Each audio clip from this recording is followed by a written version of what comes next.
Hello, class, and welcome to part 1 of our Back to Tax Reform series on Simply Tax.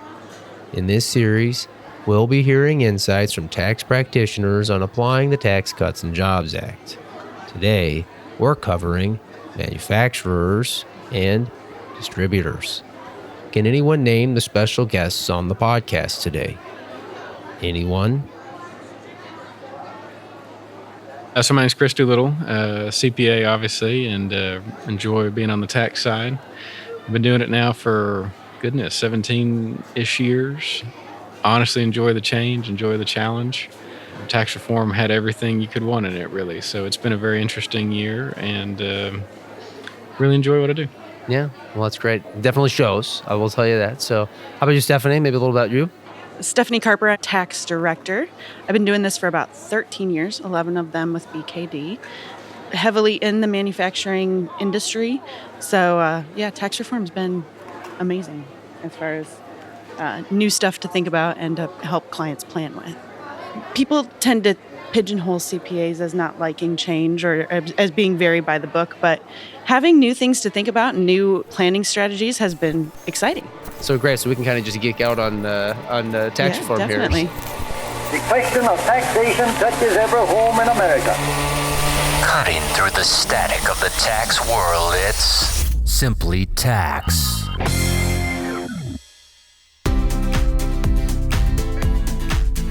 So I don't know, maybe we can start with you, Chris. Kind of I don't want to say surprising, it's maybe not the right word, but something that's really, when you were talking to clients, when you're applying the new tax law, that really stood out to you, that maybe caught some people off guard.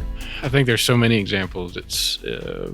We could probably talk for a long time about it, but probably the most challenging thing, and we were talking about that earlier as we were all in here, is this fact that we all got used to a world where you had regulations, you had laws, and you had court cases to go see, or you had guidance. And now all of a sudden you're sitting there reading the flesh language of the code and realizing, okay, I'm kind of on my own. Mm-hmm. And one of the great things about our firm that I've always enjoyed is, we're not alone. So when we sit there and have our the new 20% flow-through deduction, and we have questions, is this a qualified business? Well, we get to pick up the phone and talk to folks and really go through it. But that hard part is there was no reg, there was no court case, there was no item that we could go see and say, yes, client, this is a definite answer. So you really had to get back in there and explain to them, look, this is how we looked at it. This is why we're going to take this position or why we recommend this position. But we are a little bit running out there on our own. Yeah. And we're going to be out there a little bit on our own for a while. So it's a very different type of application than we've had in the past. So that was really different than what we normally do. For sure. Yeah, absolutely. I know it's definitely, you were kind of commenting on that, the fact that, this hasn't been tried like in terms of case law and all that. So how's that been for you kind of applying these new provisions? Yeah, I would kind of echo what Chris said in that, every client, I don't care how cookie cutter they think they are, every client's facts and circumstances can have little twists to them. So kind of navigating those and making sure that we're advocating the best that we can for our clients has been really important. I love being able to pick up the phone and call anybody and say, hey, have you seen this before? Anything close to it, so that we can try and get the best answer that we can under these new rules. I've enjoyed that part too, right? Because I think the best practice I've heard is that you do this in a vacuum and you're going to get yourself into trouble, right? Because it is kind of out in uncharted water here. So I don't know, Chris, maybe the key provision or two, and we can kind of talk through some of them, because obviously there's so many that really impacted, you think, manufacturers and distributors. How about we just pick on a specific industry here for a minute? So I'm lucky enough to work with a few car dealerships. Mm-hmm. And one of the things we've been frustrated with, particularly with these bigger car dealerships, the groups that might own 4 or 5, maybe even 10 dealerships, is they've had this provision with the interest limitation. Do you want to learn more about some of the provisions of the TCJA, like the new business interest expense limitation or Internal Revenue Code Section 163J? Check out the show notes of the episode available at bkd.com/simplytax for additional resources to take a deeper dive. And there's all this concept that, you get to add back the interest and you get to add back your floor plan interest. But there's a conflicting provision that says maybe you don't get the 100% bonus because of the fact that you get to add back your floor plan interest. And the kind of the guidance that's out there in the law, there's some differences. And one of the things we're all thinking about is, well, what if we don't need that floor plan interest to get out of the limitation? And in that case, can we take 100% bonus? And there's a lot of people that agree with that. I dare say there's some people even internally at the IRS that would agree with our position, but we don't have anything in writing. And here we are. We're not far from the date that we have to file these partnerships and S-corp returns. And you know, what are clients doing? Clients are calling. Hey, do you have my return? Well, we really want to see if there's guidance, and no, and this is our issue. And that's hard for them to understand too, because they're not used to that, right? They're used to, hey, I got my return last year on April 16th. Yeah. So this is just one provision, one industry, and it's in spades. But this is that example where, what do we do? And what is our position? And how do we do it? And so that's kind of that frustrating state of how do you best serve your client when you don't know the answer?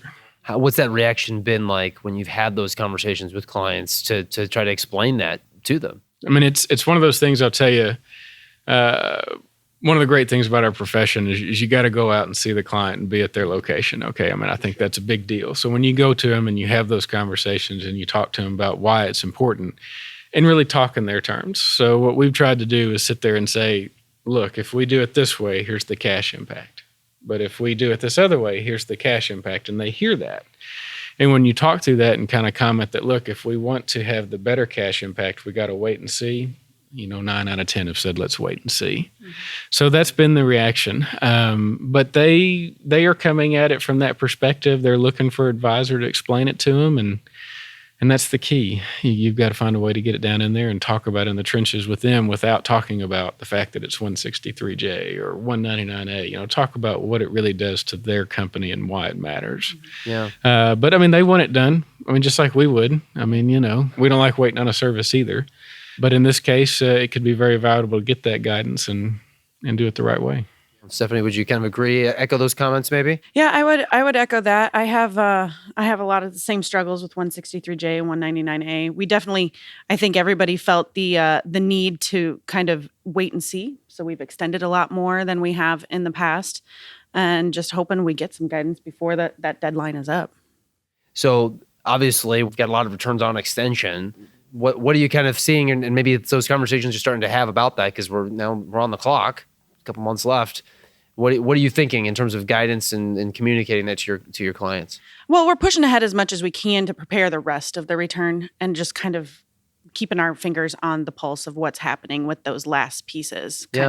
I think we're nimble enough that we can, change things up if we're able to get that guidance in the 11th hour, hopefully. Mm-hmm. And I think we're all going to end up preparing ourselves mentally, because I think what we're going to see is this, let's call it August 1st to September 15th time period.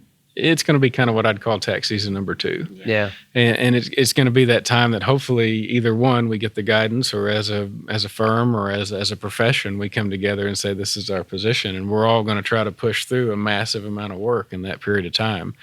And that is a little scary. I mean, just in general. I mean, we've got a big load in front of us to help the clients out and get things done. But I think getting ready for that is just a big a deal. And that's what you are doing by kind of doing what you can. I mean, that's what else could we do right now? Yeah. So it's going to be an interesting finish, I think I'd say. Well, there was a lot of things you mentioned, both with 163J and 199 Cap A, I think, where there's things that maybe required a little bit further analysis that I know, like you'd say, like the gross receipts, for example, with 163J, or maybe aggregation with 199A, and that you do that over the summer.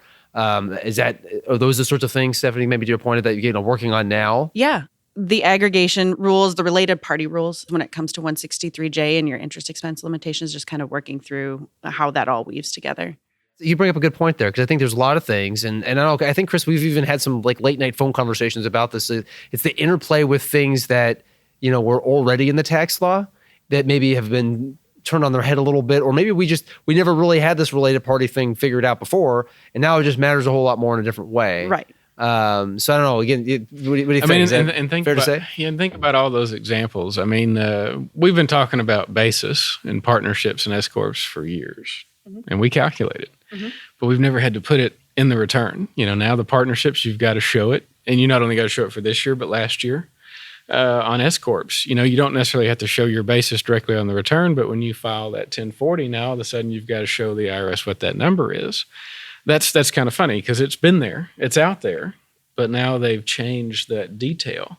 You're thinking about 199A. I mean, one of those late night phone calls we did share was we have all these intercompany management fees that go from operating company A, operating company B to management company. And it's all because maybe that's where the CEO, the CFO, and the different people are. And what does that management fee going back and forth now do to your 199A calculation? Like you say, something traditional, a way they've ran their business for years. But what does that do to us? Is that messing up our 199A? Do we need to do anything different? And once again, it gets back to what we talked about earlier. We really don't know. Right. And all these little intricacies, I know this is maybe a little off path of the question, but man, you give these returns to clients today, and man, you're kind of pumped about them. At least I am. Of course, I'm not saying we're normal as CPAs, but I'm pumped about them. You get out there and you get this partnership return, and you go down your checklist of all the things that are different. Your 199A is in there, your 163J is in there, your basis is in there, your election in and out of the audit regime, all your disclosures, and you're kind of excited to explain all this stuff. But man, one of our challenges is how do we have enough time to really sit down and talk to each client about everything that's different, because it may look very much the same, but it is a dramatically different return. Yeah. And the IRS has access to a whole lot more information than they used to. You're right. From the individual side as well, I tried to warn as many clients as I could, look, when you get your return, it is visibly going to look different. And we didn't do anything incorrect. That's the form. Now that's what it looks like. So trying to warn them as much as possible was, I think, pretty important so that clients knew what we were trying to help them with. Right. And appreciate all the work that went into it for sure. Right. Mm-hmm. And on our side of the fence, how weird was it it's not just for them. I mean, I was sitting there trying to review this and I'm like, now look, the 1040 is different. This is aggravating me. Mm-hmm. And you had to go figure out your new schedules. Just basic stuff on our side too. Well, it's interesting. So talking to a bunch of different people and those at BKD, outside of BKD, just kind of identifying that, man, this was just one of the most difficult tax seasons that anybody ever had. Would you guys echo that sentiment? I would say it was riddled with opportunity, but yes, there you go. Very, very challenging. Yeah. Luckily, I can speak for myself that we had a great team behind us, and every single player on that team stepped up in a big way. So that was awesome. Yeah. I kind of describe tax season as whack-a-mole, if you ever played that game at certain places. I felt like a return would come up and you'd think it was done, and then something else would come up from the IRS and you'd have to push it back down and you'd make your changes. And I mean, that February, I think, to me was a very hard time in tax season. Yeah. Because the IRS just couldn't get it out fast enough. And they still aren't really getting it out fast enough. Not to say anything negative, they've got an equal challenge in all this as well. But it's left us in that situation where it was hard. And the people were huge. I mean, it was huge. But there's not a CPA that I've talked to, no matter the size of the firm, that said, oh yeah, I kicked it back and relaxed this tax season. Exactly. I was gone at 5 every day. Life was good. I mean, that's just, this is probably one of those tax years that people will remember and say, do you remember that year that tax reform came? Yeah. I sure do. Yeah. Looking back and thinking about that and reflecting on that, telling people 20 years from now about, back in my day, we did, we had this crazy tax reform, but you talk about some of the whack-a-mole things that kind of just pop up, and be curious to, and maybe we can start with you, Stephanie, in terms of provisions that just kind of popped up that maybe weren't getting some of the attention that you thought they were, and all of a sudden it's like, oh man, we got that again. Yeah, I think the qualified transportation one was one for us. Do you have questions about the new limitation on deductions for qualified transportation fringe benefits? Then you won't want to miss our next episode, episode 70, to learn more. I mean, it was on our radar, but I think it really came to light in about late January, early February, and one that we really weren't expecting to impact the for-profit side. I think the not-for-profit side was really watching it a lot closer, but that was one that really popped up kind of in the final hours. I agree with you on that one. I mean, you think about your that's a tough provision, because it really is clearly written for we're sitting here in St. Louis outside of a massive building. I guarantee you that massive building has a huge parking deck, and there's professionals in there of some nature, consultants, lawyers, attorneys. Well, in their case, it's easy to figure out your add back. But boy, when you get to your manufacturer that's in In a cornfield in Indiana. small town USA, what are those spaces for? On a regular day, well, the 10 employees are out there parking in it, but there's 90 other spaces available for when distributors come or clients come. And how do you do that? And that's just not real clear. But I mean, it felt like all of tax season, you just learned something new. But I mean, it just kind of kept coming up. And right now, we haven't talked about deferred revenue, but the 451 regulations are not out. Yeah. It's a different regime. They really don't want you to defer as much as they used to. So you're in this situation of, I've got deferred revenue of X million dollars in the books. I don't really know the 3115 I can use. I could go back and use the old 2004-34 accounting method change, because in theory, that's what the regulation does. But is that the right thing to do? Right. When can I stop waiting? Do I get to 815 and say, okay, I can't wait anymore, so I'm just going to file something? Well, that's not, you're going to have to explain it. No, but we are going there. Yeah. And that's kind of frustrating. But I mean, there's so many of those examples, I think, that are just live and they're in our day-to-day conversations. Take your small business election. If you're less than 25 million in revenue, technically, even if you've got inventory, you can go to cash, blowing some folks' minds, So when you make that change, 263A is gone. You no longer do inventory under 471. You've got basically just an item that is a supply, for lack of a better phrase. You go calculate that accrual to cash change, and I mean, you're scratching your heads with changes that you never thought about.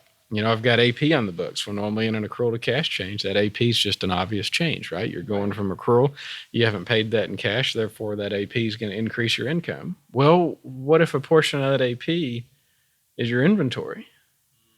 Now you've kind of twisted the world, right?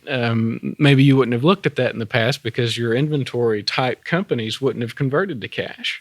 So now if you don't take that out of your accrual to cash change and take that AP and separate it, you're going to have a bad answer, and the client's going to pay some tax and some dollars they shouldn't.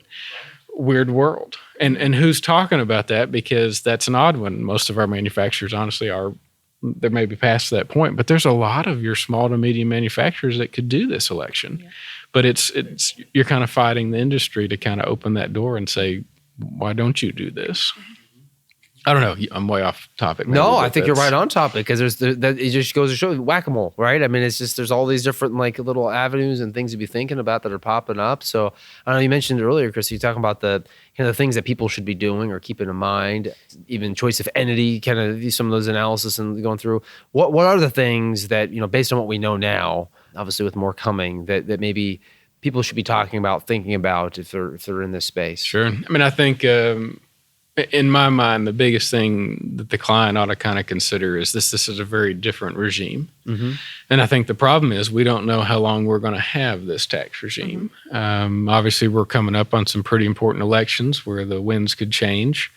We've seen what one party wants as a tax law versus another party. Not that either party's correct. It's just that we've seen very different pictures.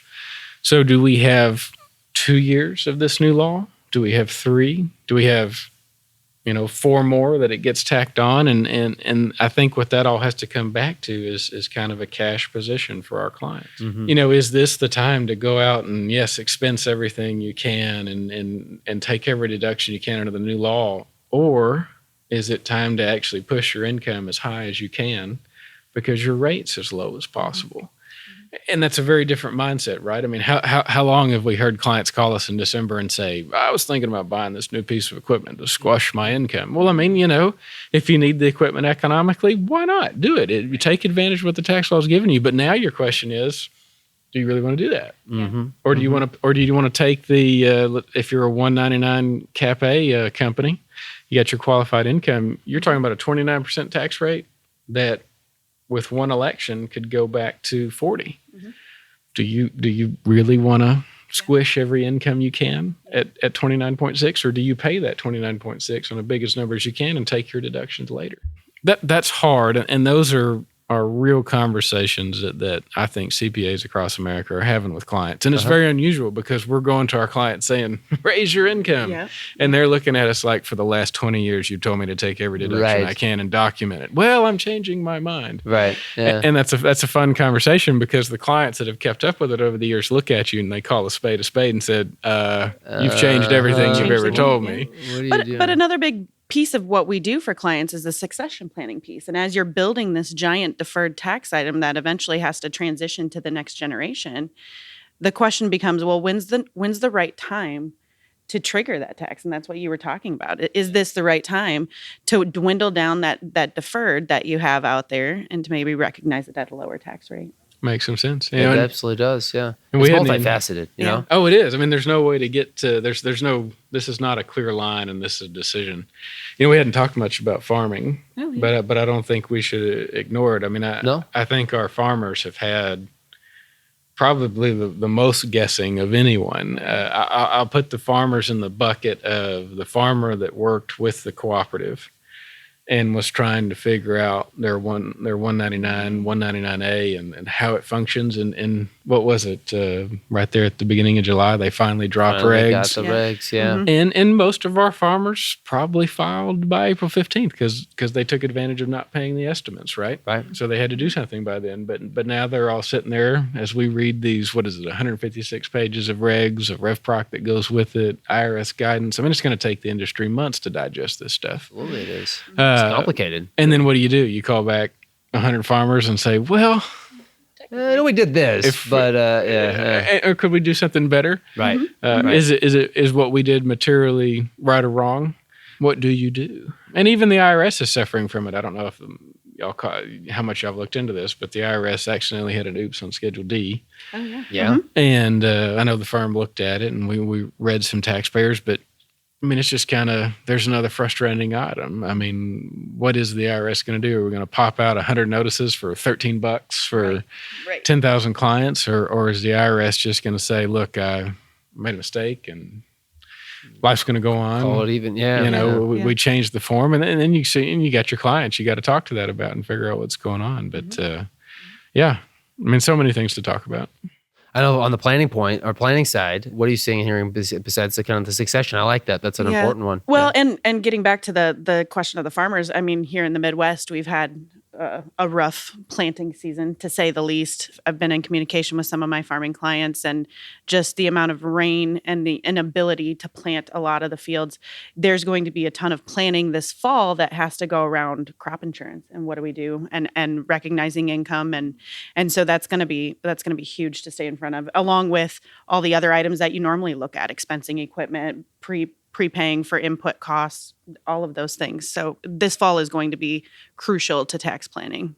It's a tough time industry-wise, especially with all these things that are coming at everybody from a tax perspective. So if there was one or two things that you would just really love to see guidance on, what is it and why?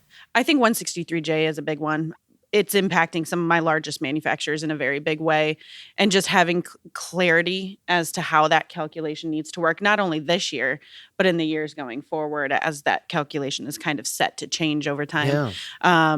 I think for a long-range planning purpose, that's something that we desperately need. So for me, it's 163J. And from the 199 Cap A perspective, I think having more guidance, or more, lack of a better term, case law, something to point to that encompasses all of the unique facts and circumstances that a client could have would be good. Yeah. How about you, Chris? What do you think? I mean, I think it's across the board. I mean, I hate being in a situation that you just don't know what the rules are. And that's just where we are. I mean, everything you mentioned, 451. I mean, our international folks, they're frustrated as can be right now because they've gone down one road, and the guidance, as I understand it, issued the other day, kind of yanked the train out from underneath them, if you want to call it that. And they're back to saying, well, okay, now what do we do?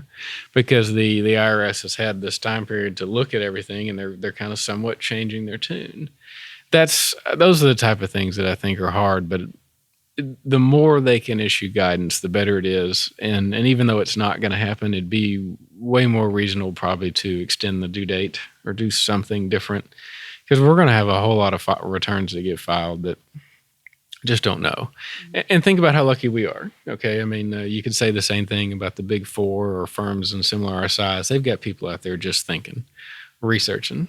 But if we really laid out all the CPAs across the country, most of them, they show up January 1st. They're cranking through 1099s, W-2s. They're doing returns until whenever they're done in May and June. They didn't have a chance to read this or read that. So, I mean, the number of returns that are out there that are just wrong, for lack of a better phrase, right now, it's probably a bigger number than we think, and it's just because no one's had the guidance. No one got to go to their summer training. Just like today, I mean, how do we even have a class on 451 or 163J in total? Because we can't really talk about it in There's total. open issues, yeah. And so you walk away from training just your glass, I guess you'd say, is half full because you're excited to hear about it, but you don't know everything. Right. So, I mean, I guess my response to you is I just think the faster they can get all the regulations out so that we can really start talking about it. And the faster they have an opinion on something, why not say it?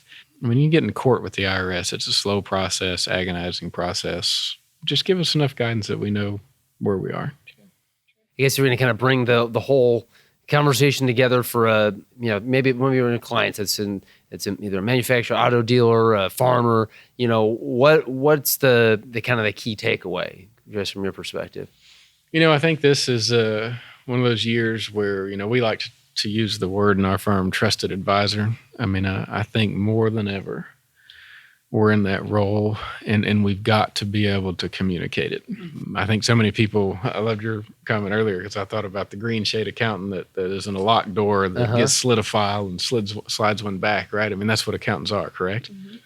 They're not people with bad jokes and funny smiles and stuff like that, right? I think that the change in our profession is that in this environment, we've got to be out there, we've got to be talking about it, and it's okay to say that we don't know. Yeah. And that this is why we're doing what we're doing. And having those conversations take time, planning, takes commitment from the clients. That's where we are. Yeah, I think it's really easy to see tax reform as a whole and think everybody got lower rates and taxes are lower in general. So it's natural to almost take your foot off the gas when it comes to planning or staying on top of it. But I think now more than ever, you have to stay close to your trusted advisor. Make sure you're discussing opportunities that you could have over the next few years as these laws are in place. And it's a funny tax season too, because sometimes you go to a client, the best answer, and they want to do the other path. Right. And you got to sit there and say, well, I brought the idea to the table. We did the math, and that was their choice, and it's okay. Yeah, we're not management. That's not what we're supposed to do. Decision, I guess. Yeah, but you've got to be good enough, I think, to show them both sides and say, here it is, because like you say, it's not a 1-year decision. No, 163J. You're coming up on something that's a 5-10-year decision because you might be okay today with depreciation interest being added back, but boy, when you lose those things, what are you going to do? I mean, you're basically telling the client, change your whole debt model. Yep. That can't happen right on the drop of a hat. Right. So it's interesting. Mm-hmm. Well, I don't know. What do you think? Anything else that's on your mind or it's on clients' minds that we didn't cover? I don't know if it's on clients' mind as much, but I think that the industry in of itself, recruiting talent to the industry, I think is a big deal. I get to tell you, I mean, everybody kind of judges our jobs sometimes and think, well, I don't know how you survive during tax season. Okay, I agree. It's challenging. But if you think about our profession and how interesting it is, how much it changes, the phone calls that you get that says, hey, I just got this amount of money. What do I do with it, to save taxes? I mean, you get these questions that are asked in 5 seconds that seem like they should be easy, but they're so interesting and so developed. I don't know. Our profession just has a lot to offer, and I feel that some people are scared away because there is hard work behind it. Yeah. But I guess if there's anything else, I think you take away from tax reform, if you're out there with people that are in college and have a chance to do this profession, or even folks that just have a chance to work for our firm, what a great thing to talk about, to say, look at all these neat things we've been a part of and all the help that we've given each other, and the team atmosphere that we create, and how exciting it is to bring that answer to the client. the thing I'd add to this that has nothing to do with clients is just it is a very great profession, and the more we can share our stories and tell them why it's exciting and interesting, and that it's not a green shade accountant, is I think it's a great thing to talk about whenever we can, because it's very interesting. Yeah, no, I 100% agree. I'd echo that entirely. Yeah, and kind of piggybacking off that, I'm involved with the firm Sky Initiative, and so just thinking about recruiting talent, and we get that too. I'm a working mom, and this job must be really hard. And at times it is, but it's very rewarding too, and can be very flexible as far as being a working parent goes. I'm sure you guys understand that too. Absolutely. So. Yeah. No, it's just, I think I'm glad you brought that up. You make a really good point, and both of you on that, because, there is an opportunity, right? With the great challenge comes opportunity and reward. I mean, it's a very rewarding career path for sure. Definitely. And I mean, there's going to be a need for a lot more of us is my thing too. Just as silly as this sounds, when we ask our local society the average age of, CPAs, particularly the ones that have hung up a shingle and been brave enough to go out there on their own. Yeah. I mean, you got a lot of those people's in their 70s now, and they're retiring, as they should. Mm-hmm. I mean, they have worked hard. Worked hard for it, yeah. But, they're in a situation that they might look at the 4 or 5 people left in their office, or 10 or 15, and what if they don't want to be the next one brave enough to hang up a shield? What happens to that business? What happens to those clients? Mm-hmm. I mean, we need some people in the industry to come in and be ready to go, replace that talent that we're losing, because we are losing a lot of talent. That's it for today, but join us next time as we continue our Back to Tax Reform series with a discussion on applying the TCJA provisions to the not-for-profit space. If you haven't already, leave us a rating and review on Apple Podcasts. We use this feedback and your emails to simplytax@bkd.com to make the podcast better for everyone, and reviews go a long way in helping others find the Simply Tax podcast. Show notes of this episode, which include more about our guest today, are available at bkd.com/simplytax. You can find me out on Twitter, where I tweet about tax at Damien Martin CPA, on Instagram, where I post about my life at the intersection of tax and being a dad at TaxDad, on YouTube, where we're now starting to share video content to help strengthen your tax mind, and out on LinkedIn. I'm Professor Damien Martin, and thank you for listening.